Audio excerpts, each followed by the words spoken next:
Hi, welcome back to Bow Books, or welcome if you've not been here before. I'm Siobhan, and today we're going to be doing a book review.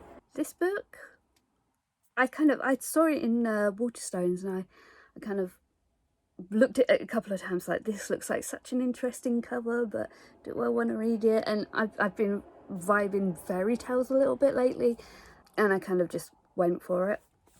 So today we're talking about The House of Hollow, which is signed by the author.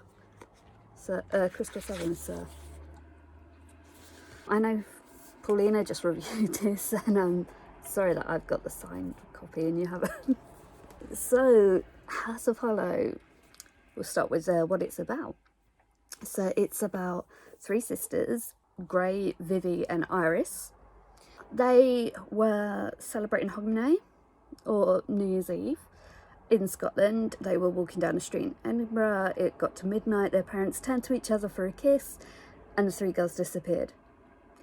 And then a month later, out of nowhere, the three girls appear again, and they're completely naked, they're disoriented, they don't remember anything, but they all have like a little crescent mark on their neck.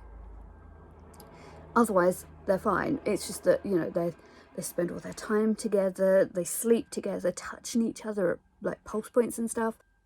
But they can't tell people what's going on. Their hair slowly turns blonde and white, their eyes go black. But there's just something ethereal about the girls now that they've come back from wherever they were a month ago.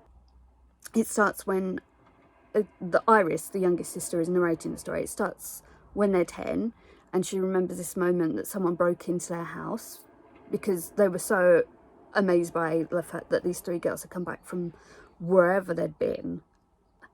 And something happens between Gray, the oldest sister, and this woman who broke in, and like that's the first time that Iris is noticing that there's anything really odd about themselves. And then it fast forwards to a few years later.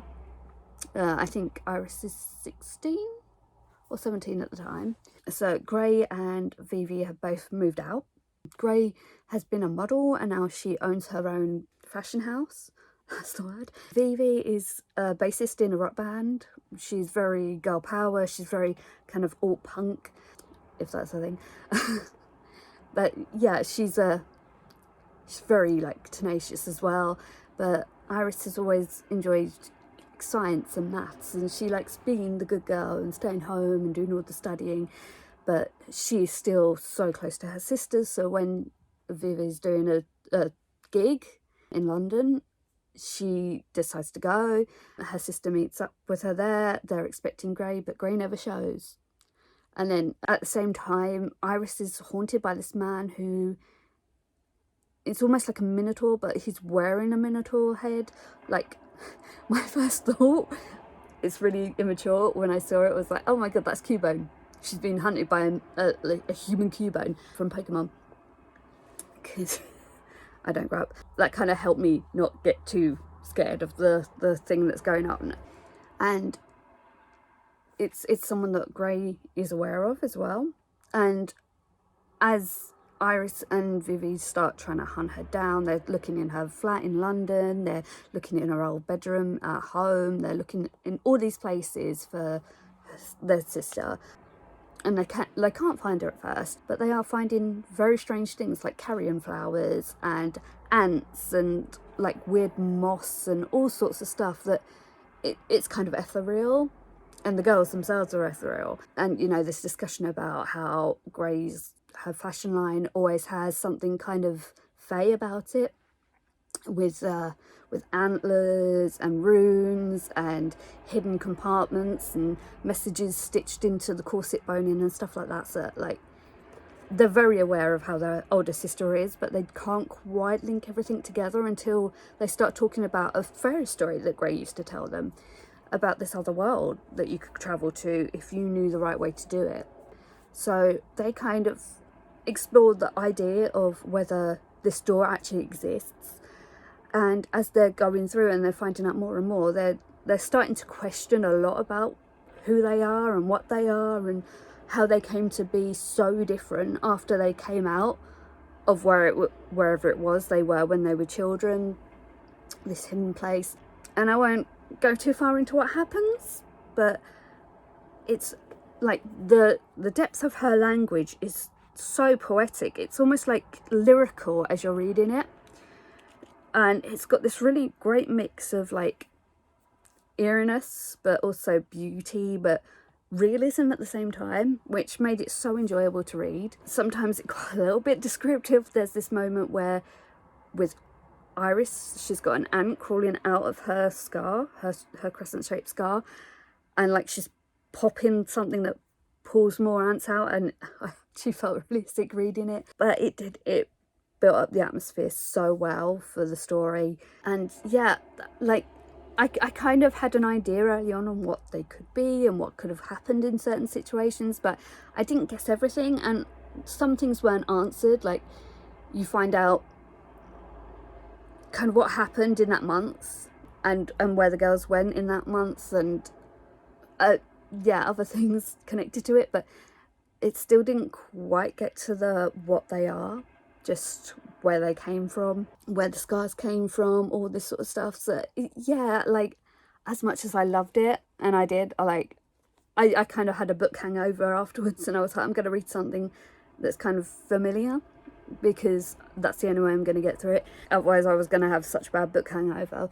But yeah, like I would have liked a couple of answers about what they actually were, what actually happened to cause the months that they disappeared, and there were certain things that happened in this other place that I was just like, but why is that the case? And it took quite a while to get to this other place.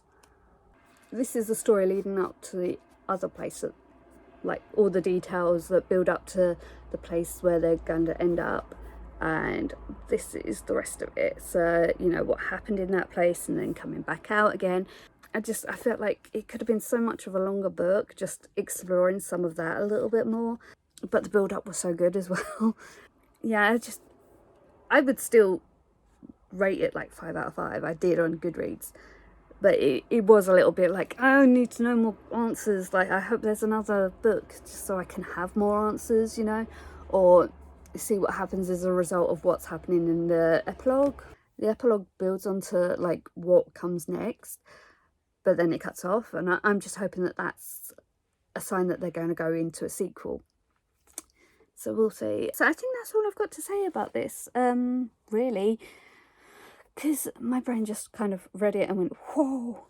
But yeah, the characters are so well done. Like I said, the language so poetic, and it kind of played on something that I think is kind of relatable, but kind of gives it this fantastical realm as well to play in. So yeah, I really loved it. I'm going to leave it here.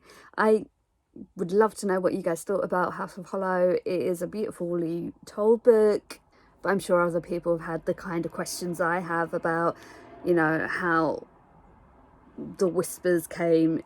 If you've read it, you'll know what I mean by the whispers, I hope. You know, yeah, there's still so many questions I want answered from such an incredible book, and I hope I get them some point. So I will leave it here, and I will see you next time.